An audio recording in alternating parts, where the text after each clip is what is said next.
করবেন আবার আমাকে দোয়া চাইবেন, এটা তো হয় না।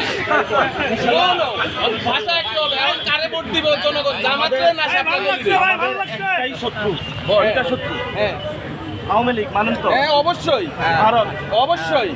এই দুইটা শত্রুর বিরুদ্ধে দাঁড়াইতে হবে এবং বাংলাদেশে এখন দুইটা লিসেন, হ্যাঁ আমি আপনাদের শুনছি, বুঝে ফেলছি। দুইটা শত্রুর বিরুদ্ধে দাঁড়াইতে হলে আমাদের ঐক্যবদ্ধ হইতে হবে। আপনি যদি আমাকে গালাগালি করেন, আপনি আমাকে ভাই হিসাবে না মানেন, হিন্দু বৌদ্ধ ঐক্য পরিষদ করছেন, আপনারা সবাই মিলে পরিষদ করছেন, বিএনপির বাদ দিচ্ছেন।